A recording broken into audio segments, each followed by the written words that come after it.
Hi, everyone. Welcome back to Girl Stuff Podcast. It's been a hot minute since I have said that because we have been on a pretty big hiatus in 2023. As you guys know, the writers and actors strike was going on this year, and it's only last month been resolved. And so we're really excited to bring you one final episode in 2023. And we have a really special guest with us today. We have Nick Benson here with us, and I'm sure you've already seen his face and his work in the new Hunger Games movie, The Ballad of Songbirds and Snakes, as Jessup. And yeah, thank you so much for being here, Nick. We're really excited to get to Oh, know you here today. well, I'm honored. Thank you. I'm living out in LA and Hollywood right now. Still, just looking for my next project. So I'm just excited to see where my career is gonna head, because the movie, it's only been a little over a month. So, I'm just, yeah, excited to kind of ride that momentum into whatever is next for my career. So I'm looking forward to that. So, funny enough, I'm really the only one in my family who's in the industry. Like, my mom's a doctor, my dad works at a bank, so it's like, um, like me and my sister, we grew up, doing some theater and stuff. They just kind of put us in arts and, see what stuck. Uh, so I did piano for a little bit. I did some theater. I did some dancing. This is a little bit of everything. And I guess theater and acting was what really stuck with me, and that's what I kind of took initiative to continue doing. So, so yeah, first of all, I'm from Redondo Beach originally.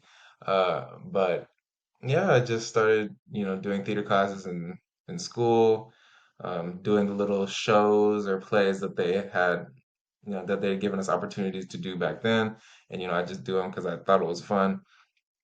Um, and then kind of from there, I continued doing it, but going later into high school, thinking about like, oh, well, I'm about to go to college, and what do I really want to study and devote my time and energy to? And really, the only thing that I could think of was, was acting, was theater. That was really like what my heart was into, and that was really the only thing I felt like really passionate about doing and pursuing further. So I just started auditioning for different theater programs, applying to different types. I applied or auditioned for musical theater stuff. I auditioned for just acting programs. I auditioned for BA programs that were kind of like a mix of liberal arts and theater. So I kind of did it all. Um, and then I ended up getting into USC's acting program. And yeah, and then so yeah, from there I just did my 4 years there and kept writing that.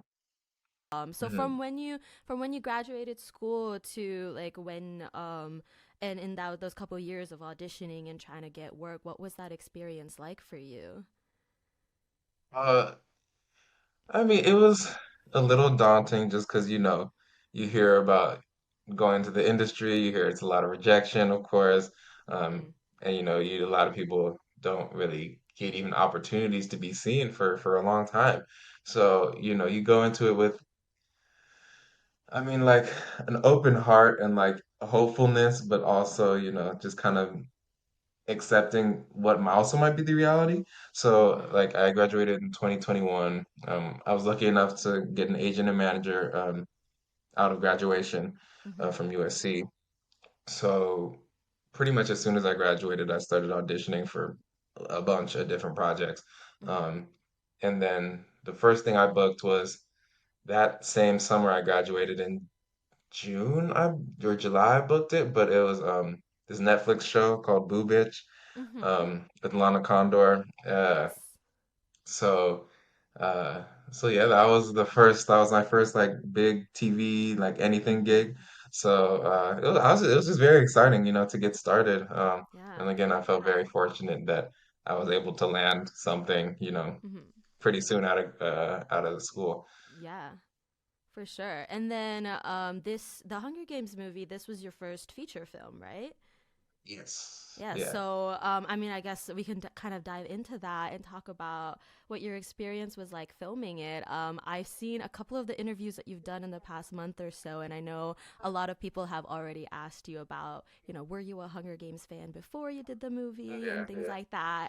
And for the audience, the answer is yes, you grew up reading the books and watching the movies and things like that. What was it like jumping into the world of filming when it's when you were already so familiar and a fan of the source material?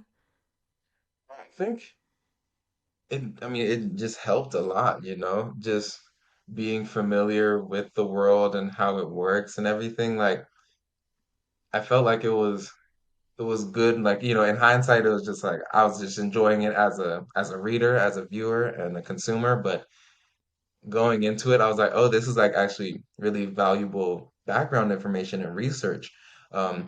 so that I didn't really have to be like, oh, like what is this world like? Like go through the books and like really try to figure out what it was about. Like I've known the Hunger Games for years, It's like Mm-hmm. I've been in this world multiple times in a different way, but still I was familiar enough with it that going into it, I was like, all right, here we are in Panem. But Mm-hmm. like here we are actually in it. So I think just having all that background and stuff was very, very helpful in Yeah. not, being too hard to immerse myself in.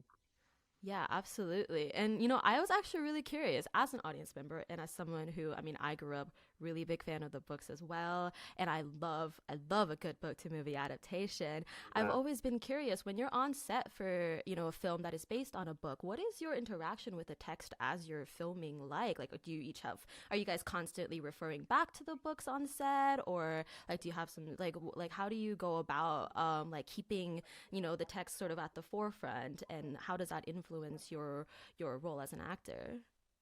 Mm. That's a very good question. Um, I think from actor to actor, it was different how much we interacted with the text, of course. Mm-hmm. But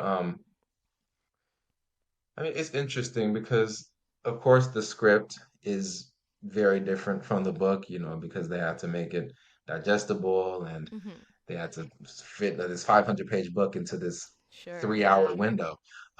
So, naturally, there's going to be stuff that changes. So, of course, like we're working off of the script, but I think where the book came in handy was, maybe filling gaps for your character that weren't necessarily like written in the script, in the stage directions, because again, they can only write so much. So with the book, it had, this whole world and of depth that I think almost like every character could pull from, because they did have like kind of the nitty gritty details about all the characters.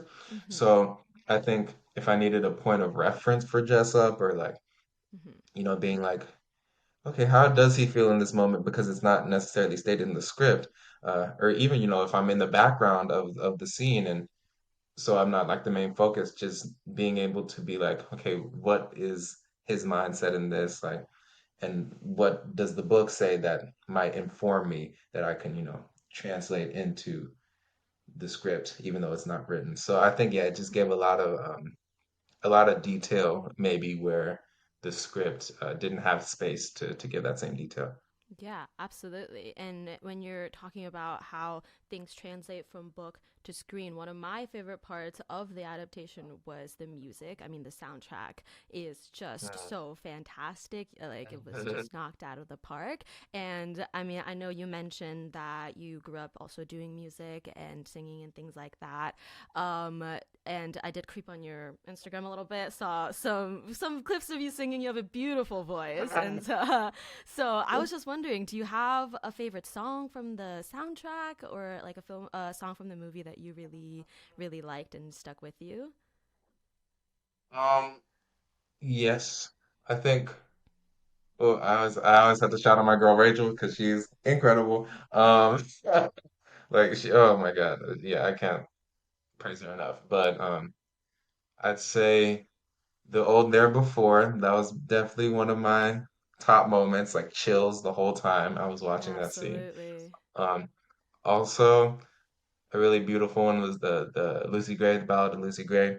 um, that they sing by the lake. That also is Hmm. a really beautiful one. I just like I could listen to that and just like, oh my gosh, Yeah. like be like in bliss. So those are probably my two favorites, I say. But of course, all of them are like Yeah. fantastic in their own way.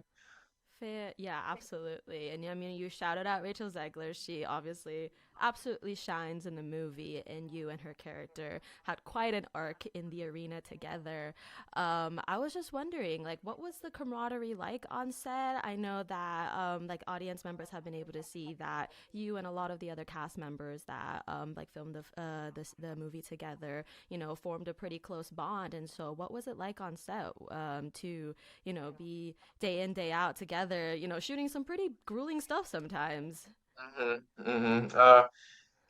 It was very interesting because, we did get very close, um, since we were there from the jump. Like a lot of the tributes, we were just there together, and a lot of us stayed that whole duration of filming. So, it was interesting, when the cameras were cut, we'd all be buddy buddy. We'd all be like playing the Nintendo, like joking around, like messing around. It was just like all good vibes off set or off camera. But having to turn that switch when the camera came on and be like, all right, we hate each other, we're about to kill each other, was a very interesting like dynamic, the balance. Um, but I just think everybody was so talented that, we were able to get it done, and really immerse ourselves in the circumstance, even though it was pretty dire. But yeah, it was just like I think that was one of my favorite parts of filming for sure. Just the camaraderie and how much the cast was able to bond and like, we all went out together, we got dinner together and stuff. Like it was just like it was like a little like Hunger Games like tribute family. It was incredible, especially, because a lot of us were far away from home, So being able to have that friendship and that bonding as a group was super, super cool, very helpful, and it just made the experience like so much better. And also, we were also so supportive of each other. Like we'd be watching each other like on the monitors, shooting each other's scenes, and we come back and like, I'd be like, "Yo, that was so freaking good, dude! Like you are killing it," and we're just hyping each other up like the whole time. Hmm. So it just felt very, very good. Yeah, and I mean, I love to hear, as an audience member, I love to hear about the bond and the camaraderie that you guys feel, because I do think that it really does translate onto the screen of the work and the effort that you guys have put in together collectively. So, just huge props to you guys. And speaking of shooting scenes, I definitely want to make sure we talk about the your big moment in the arena. I think, spoiler alert, I feel like the statute of limitations is now pretty, like, I think we can spoil the movie by this Sorry. point. But obviously you have a pretty iconic death scene in the arena, and so I was just curious as to what filming that scene in particular was like. Just the not just the physicality of it, but the emotions of it, and what that experience was like. hmm well, funny enough, so that was pretty much because so I got COVID the first week of filming. Oh So, my gosh. um, yeah, so I was like, oh, well, I guess we're not shooting any of my things this week. Oh Um, boy. yeah, so I recovered quick enough that we could get my stuff done. So as soon as I recovered, like the next day, that Monday, we are like, all right, now we're shooting your rabies death. And I was like, okay, let's do this. Oh boy. Um, yeah, so it was jumping right into it, quite literally. But so that was an interesting, part to navigate and manage. But it was honestly kind of fun.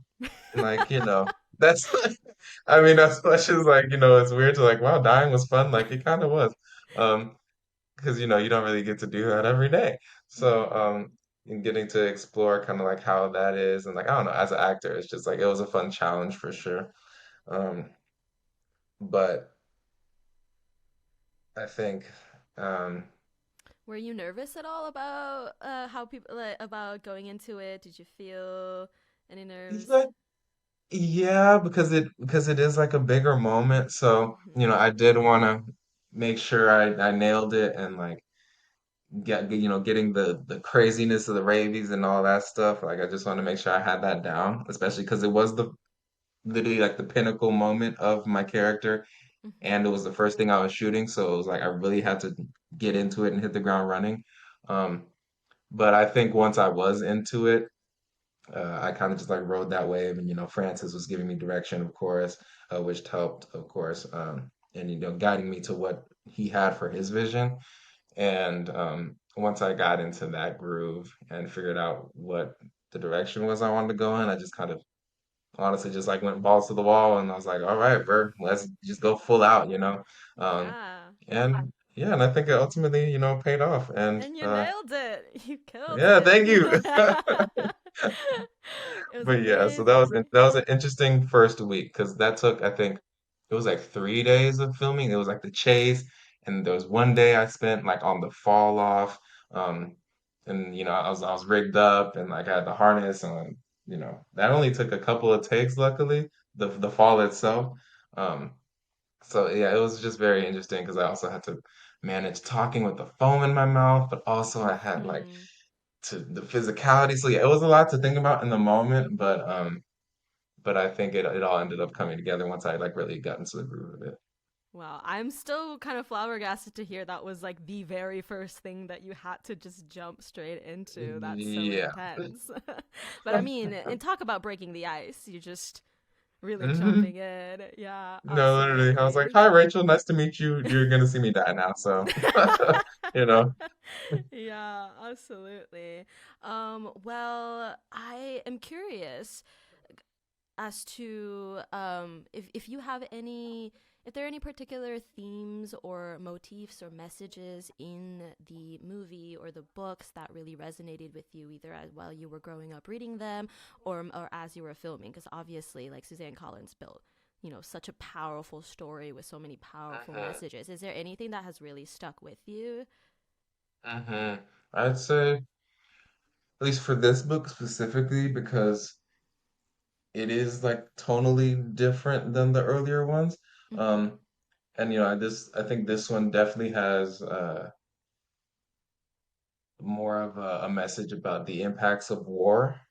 For sure. Again, because it is so fresh after this big war that created the Hunger Games. Mm-hmm. So that was a big thing that I kind of walked away with, and seeing like, oh, like seeing how the wounds of war are still fresh, and like what that does, to the people who've undergone it. Like the Yeah. essentially like, even though the capital is supposed to be like nice and amazing and stuff, like they're still recovering, and they're still, rebuilding, and that takes a long time. Mm-hmm. Um, and that's something that we see here in our world today. Mm-hmm. So that's a big one, and seeing how it affects the people themselves, and of course people have PTSD. It's just like there's just whole so many things that result from that. So that was something that I definitely saw more of in this book, and then also Mm-hmm. with the question of like human nature. Yeah. That was a big one for sure. Again, because seeing how Snow's arc of somebody who isn't necessarily like wired to be evil, but like you see how Mm-hmm. the experiences he goes through, and just, the relationships he has, like you see how that crafts him into the dictator Yeah. that we see later on. Um, and how like Viola, how Dr. Gall's character asks, like, oh, why do we have the Hunger Games? Like, what does that show us about human nature? You have Lucy kind of on the other side saying, well, I think there's inherent good in everybody. So it's interesting, yeah, seeing those different perspectives on what humans are at their core. I think that was Yeah. also a very important exploration. And especially seeing that in the tributes too, um, Yeah. like Reaper maintaining his humanity, even though he's positioned to kill all these people. He tears down the flag, he honors the bodies, and like Jessup, even though he's sick for most of the time, he still wants to protect, like even though he's like the one almost who could use more protection. uh Sure. I so mean, yeah, in I his think there's a lot of opportunity to see that, which I thought was really, really cool as well. yeah, I mean, your character, I mean, really, at the end of the day, died trying to protect Lucy Gray, right? On the train. Yeah. That's how he got sick. And so I think that, yeah, especially the tributes and a lot of the district characters like shined a lot of humanity into the story and really shaping this idea of how evil is made, not born. And Mm. so, yeah, I walked away from the theater, like, I was thinking about it for days after I watched it. And I Yeah. was like, gotta go back and rewatch it. So, yeah, definitely. I think that I remember when I was like growing up, when I was reading the books and watching the movies, to me, it really, at a younger age, felt kind of more of a cautionary tale, and then as the older I Mhm. get, I'm like, oh, this is actually much more of a reflection of the world that we're living in than we think. And so like the I think the powerful message that the story sends, while also being entertaining and while also really keeping us on the edge of our seats, it really speaks to just the power of fiction and the power of what you guys do. So yeah, thank you so much for that answer. No, of course. Thank you for the Uh, question. I love that.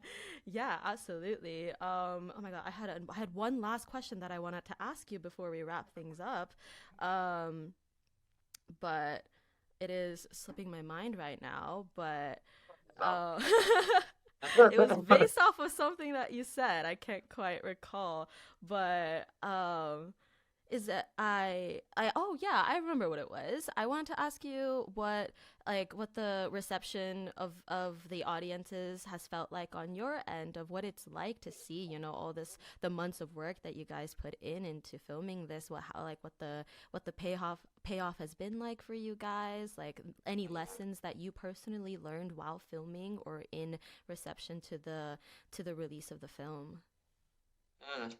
Uh, well, I think, I mean, most of what I've heard and, like texts I've been getting from my friends or even, just seeing what people are saying online, it seems like the reception has been pretty good, at least from the fans, which is really cool. It's like very cool to see how this franchise can come back after years of being dormant and still have like a resonance with audiences that they can get excited about, and it's cool to see kind of this resurgence of like, because I'm talking to a bunch of my friends, they're like, oh my gosh, yeah, I'm like back in my Hunger Games era, like I'm going back and watching the original movies, and I'm like, yes. I'm like, Yeah. this is what we want.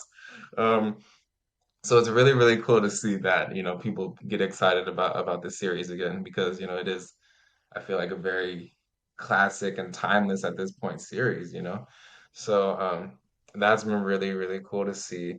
Um, and also, I guess, in terms of lessons, like just seeing in practice how, even though, a franchise like this hasn't been going for years now, it's like how a poignant story and like I don't know, like really important themes, like bringing that back, that'll always like, I feel like bring audiences back, like no matter how long it's been. So like just a really good story and having that and, having actors who can really portray that in like a really real and authentic and just great way.